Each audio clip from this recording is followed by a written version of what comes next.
দর্শক, কদিন আগে ওয়াশিংটন পোস্টের চাঞ্চল্যকর অডিও ফাঁস এবং যে রিপোর্ট আমেরিকা জামাতের সঙ্গে বন্ধুত্ব করতে চাইছে, জামাত ক্ষমতায় আসুক এটা চাইছে, তারপরে আমরা দেখেছি যে গণমাধ্যম ৭১ টেলিভিশন তারা নিশ্চিত করেছিল আমেরিকার স্টেট ডিপার্টমেন্টের কথা, বক্তব্য তারা প্রচার করেছিল এরকম যে তারা ব্যাপারটাকে অস্বীকার করছে এবং তারা বলছে যে বাংলাদেশের সব পক্ষের সঙ্গেই তারা কাজ করতে চায়, নির্বাচিত যে পক্ষই আসুক তার সঙ্গেই আমেরিকা সম্পর্ক তৈরি করতে চায়।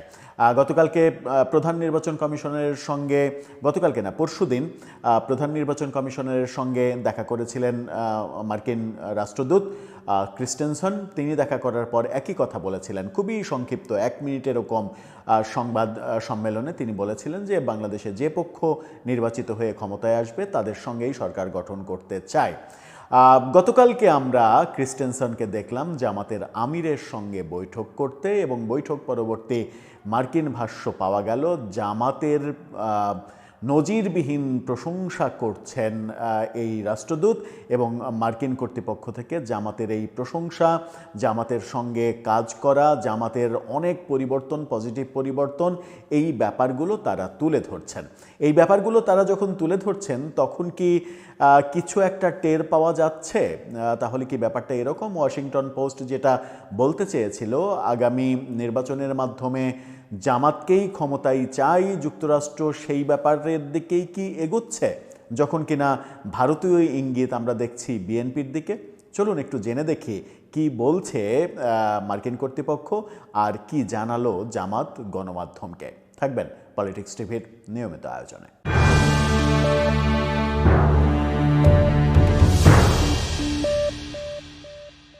দর্শক, বলছিলাম জামাতের আমিরের সঙ্গে ক্রিস্টেনসনের সাক্ষাৎ, এই সাক্ষাৎকারটা বেশ আলোচিত একটা ব্যাপার এবং খুবই গুরুত্বপূর্ণ ব্যাপার এই কারণেই, যখন মার্কিন কূটনীতিবিদের অডিও ফাঁস হচ্ছে, তারা জামাতকে বন্ধু হিসেবে পেতে চায়, নানা রকমের শর্ত দিচ্ছে জামাতকে, শরিয়া আইন বাস্তবায়ন করা যাবে না, বাস্তবায়ন করলে পরদিনই মার্কিন ১০০% ট্যারিফ চাপিয়ে দেওয়া হবে বাংলাদেশের ওপরে, সেই কারণে জামাত ইচ্ছা করলেও শরিয়া আইন বাস্তবায়ন করতে পারবে না, গতানুগতিক গণতান্ত্রিক পথেই তারা চলবে। এই যে প্রত্যাশা এবং এই প্রত্যাশা নিয়ে অডিও ফাঁস হয়ে যাওয়া, ওয়াশিংটন পোস্ট তাদের দেশেরই গণমাধ্যম এই ফাঁসটা করে দেওয়া, ব্যাপারগুলো অন্য ইঙ্গিত দিচ্ছিল। অন্য ইঙ্গিত মানে হচ্ছে যে অবশ্যই সেটা জামাতের জন্য পজিটিভ ইঙ্গিত, রাষ্ট্র ক্ষমতায় জামাতকে চাইছে আমেরিকা, এই ইঙ্গিতটাই দিচ্ছিল। গতকালকে ক্রিস্টেনসন যখন জামাতের আমিরের সঙ্গে কথা বললেন,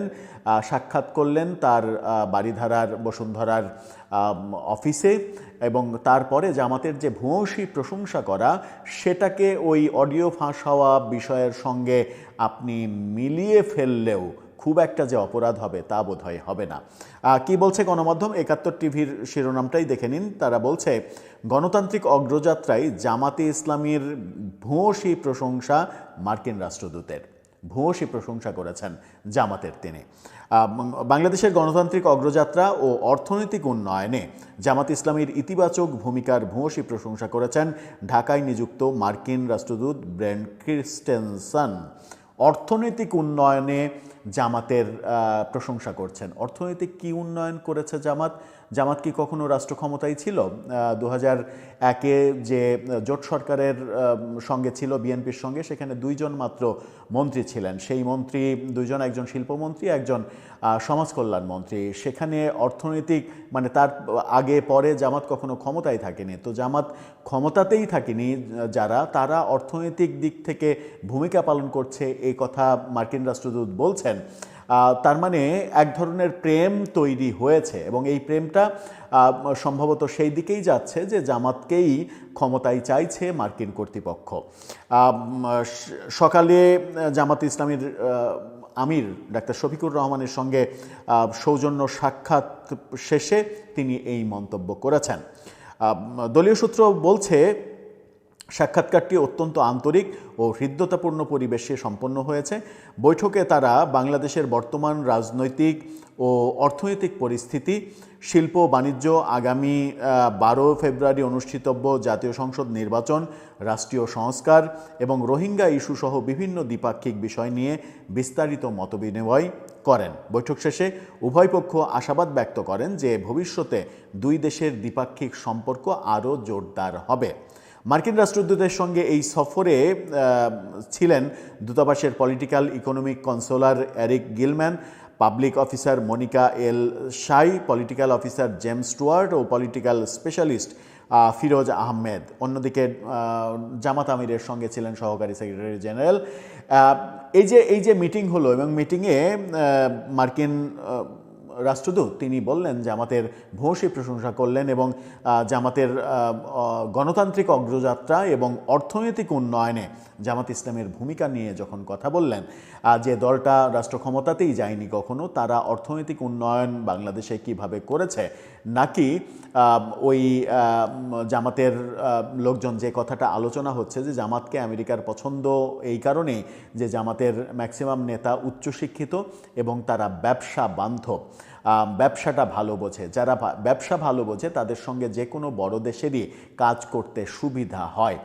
সেই দিক থেকে ব্যবসায়ী যেহেতু জামাতের নেতারা অনেকেই, এবং বাংলাদেশে অনেক বড় বড় প্রতিষ্ঠান রয়েছে জামাতের ব্যবসায়ীদের, সেই কারণেই কি অর্থনৈতিক উন্নয়নে ভূমিকার কথা বলছেন ব্রেন ক্রিস্টেনসন, নাকি তিনি মানে ভুলেই গেছেন যে এই দলটি কখনো বাংলাদেশের রাষ্ট্র ক্ষমতায় যায়নি, রাষ্ট্র ক্ষমতায় না গেলে অর্থনৈতিক উন্নয়ন করা দেশের কোনো রাজনৈতিক দলের পক্ষে সম্ভব কিনা।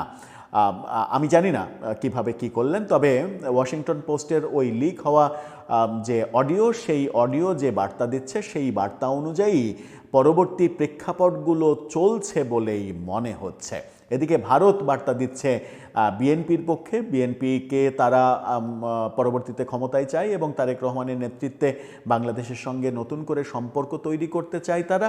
এরকম বার্তা যখন ভারত থেকে দিচ্ছে তখন আমেরিকার বার্তাটা একেবারেই ভিন্ন, এবং ভারত আমেরিকা দুই দেশের বার্তা যদি ভিন্ন হয় সেটা বাংলাদেশের জন্য খুব একটা সুখকর হবে বলে মনে হয় না। দর্শক, আপনার কি মনে হয়? কিছু কি বোঝা যাচ্ছে? আপনার মতামত জানিয়ে লিখতে পারেন আমাদের কমেন্ট বক্সে।